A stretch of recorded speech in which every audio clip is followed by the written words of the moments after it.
going, YouTube? It's time for another video. This video we're going to call for the love of money. And we're going to read out of 1 Timothy chapter 6. We're not going to read these verses in the order they are in the Bible. We're going to read them in the order that God presented them to me, right? And let's start in 1 Timothy chapter 6, verses 9 through 10. That's 1 Timothy 6, 9 through 10. It says this: "But those who desire to be rich fall into temptation and a snare, and into many foolish and harmful lusts, which drown men in destruction and perdition. For the love of money is the root of all kinds of evil, for which some have strayed from the faith in their greediness, and pierced themselves through with many sorrows." So the verse starts out and talk about those who desire to be rich. They're being led into a trap.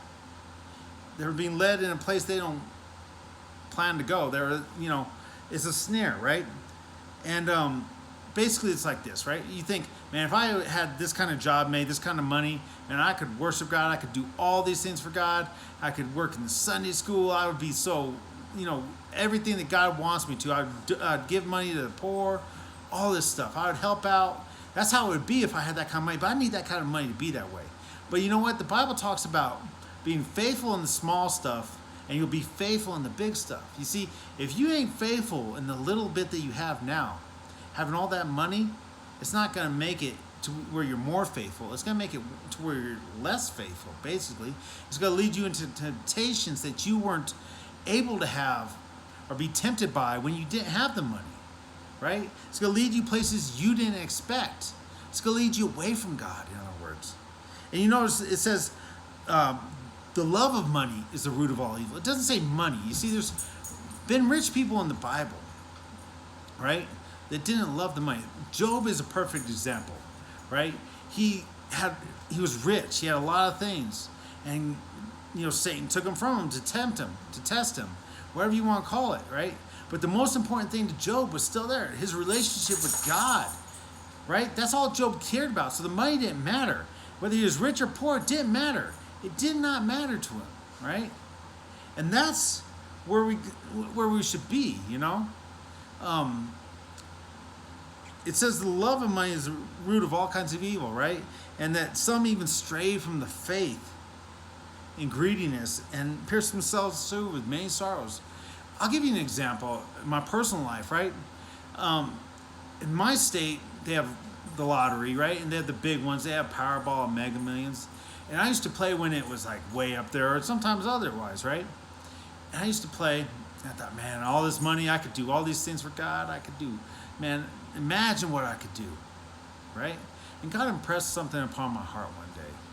And I think it was when, I don't know, they were over like hundreds of millions of dollars, maybe even over $1 billion, right? For the winner, right? And he said, is that money really going to make you love me more? Is it really going to draw you closer to me? Is it really going to allow you to do what I'm asking you to do?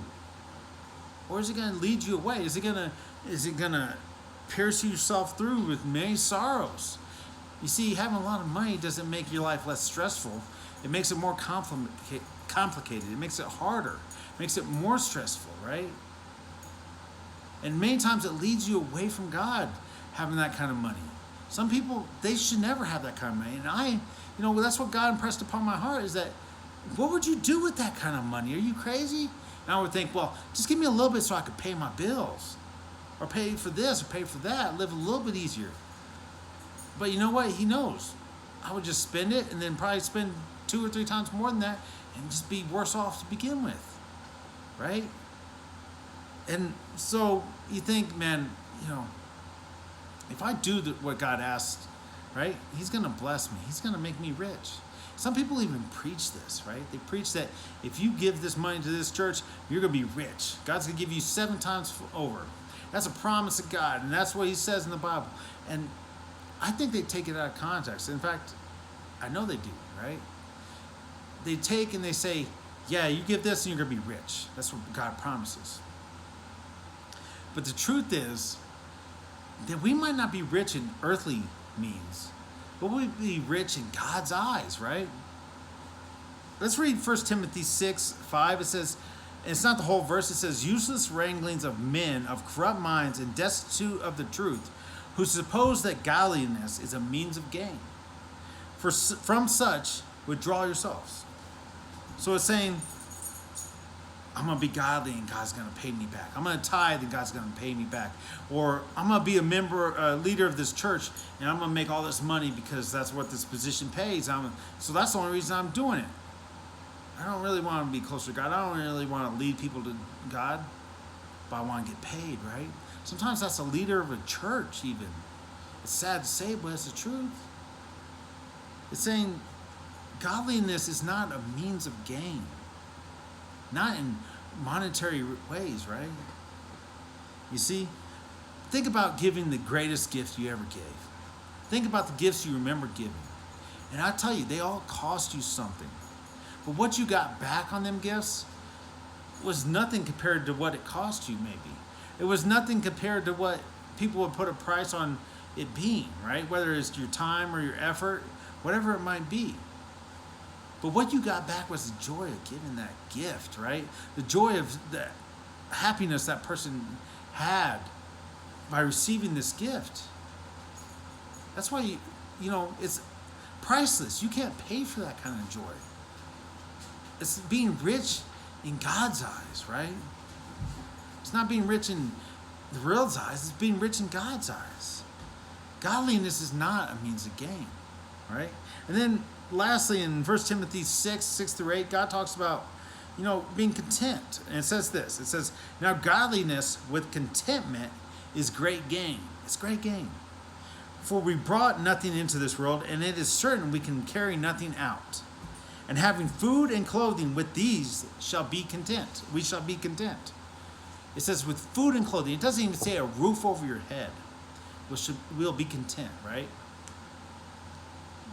I tithe, but if I got something back out of it, if I think, man, God's going to bless me because of this, it ain't really a blessing. My blessing from tithing, and I'm not perfect in that, so don't take me wrong in that. My blessing is putting money where it belongs and realizing that it's not more important than God. If it's hard to put that money in whatever, or give that money to somebody that needs it, then don't give it. Because you're not going to place money where it belongs. You're not going to place God where he belongs, right? It's about putting God first. Where does he, land in your order of things that you care about? Is money first, or is God first? You see, for Job, it was God. It wasn't the money, right? Love of money is the root of all evil. If you put money ahead of God, you're going to have problems. But if you put God first, even if you have money, you're going to do what he asks. You're going to do what he wants. It's not going to corrupt you. It's not going to lead you into temptation. Unless, of course, you switch them around and you put money first at some point. God gave the greatest gift that could ever be given. And there's no repayment for that gift. He sent his son, he died on the cross to pay for your sin, to buy you back from sin, to buy me back from my sin, from death, right? To pay for us, that we might live with him. Now, we didn't do nothing to deserve it, and he didn't get nothing in return for it. But he's giving it freely. And his joy is when you accept it. That's what he's getting back out of it. That's the only thing. I'm just being honest. That's all he's getting back out of it, is the joy of us accepting it. Because he created us to spend eternity with him and have a relationship with him. That's what he wants. He loves you. I can't explain why, but he does. So when it comes down to it, if you want to be rich, in God's eyes, you'll have something that you can't buy. But if you want to be rich in the earth's eyes, man, that's going to lead you places you never thought you would ever go, and you might never have wanted to go. It's going to lead you away from God, I promise. Put God first in that scenario. Put God first. And you know what? Be content. If all you have is food and clothing, not even a roof over your head, be content and praise God for the blessings he's given you. Because you know what? That joy you can't buy. That contentment, that godliness with contentment, you can't buy that. I think of when I was young and we had nothing, right? Life was so simple and it was so easy to be happy. Now, I don't know about my parents, but for me as a kid, that was the easiest time of my life. And every time that I have more money, it's harder. It's not easier. Be content with God and whatever He gives you, right? Do His will. Seek Him. Put Him first. Hope you like this video. Hopefully I can get more out quicker. You know, sometimes I'm going on a video and God just leads me a different way, and so it takes a little bit longer to get a video out. But I hope you like this video. If you like it, definitely subscribe or comment. I'll get back to you. Whatever it might be, it's not for me. Trust me. You know, just have a great week, and I'll see you next time.